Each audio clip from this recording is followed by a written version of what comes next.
During the times of Queen Elizabeth and King James conquest, they were eradicating, exterminating, erasing, and even relabeling the history and likeliness of women and their symbolism. During these times between the 15th century and to the 18th century, extreme witch hunts conducted by this monarchy was being executed, and the matriarchal maps women was leaving behind was given new identities with now colonial interpretations and even representations. Let's tie in Antarctica's Ascended 360 ice wall map symbolism hidden in the embolism of Great Britain's flag that was stolen from the Dazhou Mandela map in China.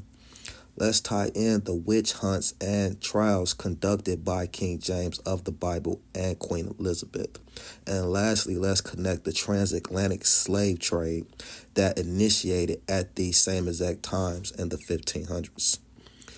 During Queen Elizabeth and King James' reign, witch hunts was going on because not only was women healers who held the secrets of the earth, but like I said, women were also making matriarchal maps called mandalas, displaying safe havens of matriarchs beyond the ascensions of Antarctica, apart from patriarchy.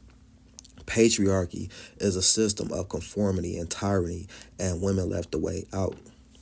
Now, simultaneously enough, during the times of these extreme witch trials and hunts, both funded by Queen Elizabeth and King James, the first through King James VI, the transatlantic slave trade was also being funded and conducted by this monarch, which was known to be the biggest slave trade and longest lasting slave trade in history.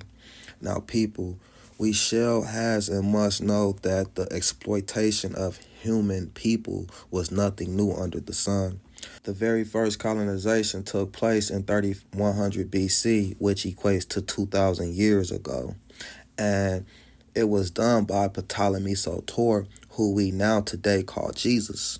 So, coincidentally enough, the first slave ship of Queen Elizabeth and King James was named the Jesus of Lubeck, to be exact. Each of the monarchs of Great Britain played a dominant role in growing Britain's transatlantic slave trade and making it official, enabling the trade to grow at a rapid rate.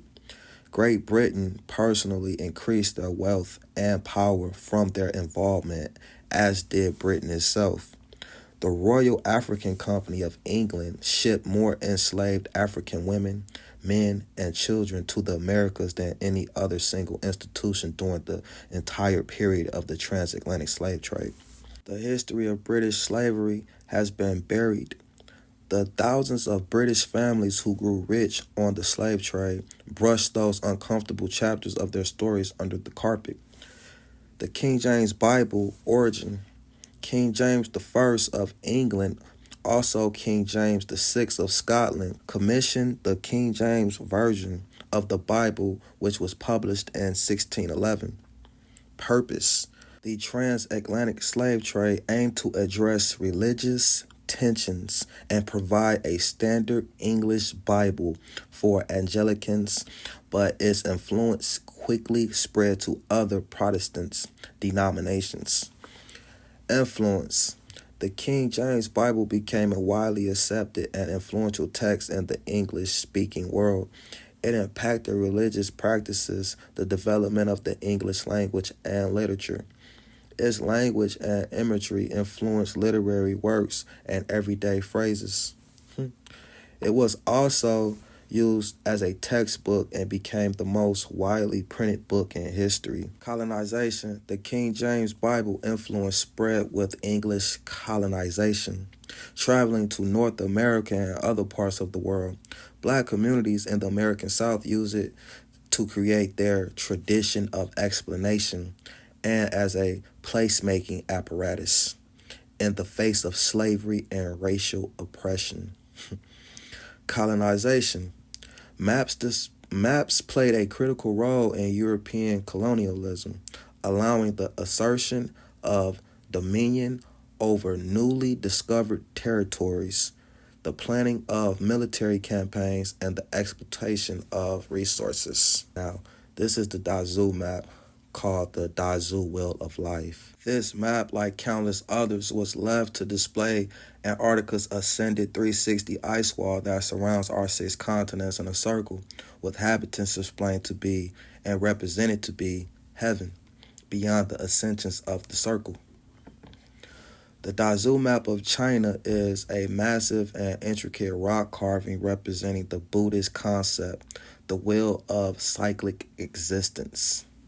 It's a visual teaching aid to explain the principles of karma and rebirth, and how beings are trapped in the cycle of suffering due to ignorance, attachment, and aversion. Here's the significance of the Dazu Wheel of Life. The Dazu Wheel incorporates dynamic scenes and detailed narratives to engage the viewer and highlight the possibility of ascension to higher realms here on Earth. It showcases the unique harmony of ascension, guidance towards liberation. The depiction of a Buddha outside the wheel, pointing towards a symbol of liberation, often a moon, signifies the possibility of escaping the cycle of suffering and achieving enlightenment. Essentially, the Dazu Wheel of Life provides a visual and narrative explanation of the path towards spiritual liberation from the cycle of human suffering. In the realm of humans, people suffer the pain of illness, old age, and death as a result of their own selfishness and passions. Whilst this may not sound appealing, the realm of humans is widely regarded as the best of the 6 realms.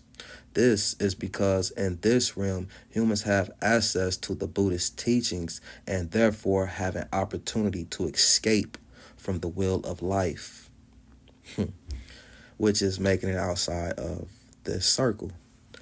Buddha is depicted in this realm to represent this opportunity for escape. The realm of the gods represents pleasure and eternal happiness. This truth is what makes this realm so desirable and soulful to attain. Those who live in this realm live long, happy lives and have no real concept of suffering.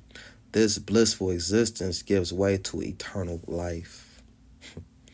In the realm of the humans, moreover, those who get so comfortable that they have no desire to seek liberation from the will, eventually their happy lives come to an end and they must face rebirth in another, much less happy realm. A sentient being may also ascend to one of the higher realms beyond the 6 domains of the desired realm by studying symbolism, religious iconography, and seeking beyond the circle. The spiritual liberation Queen Elizabeth and King James tried to take from us, I'm ready to give back. Calling out for a spiritual exodus and expedition beyond the ascensions of Antarctica. Please research and share. Matriarchs Rising.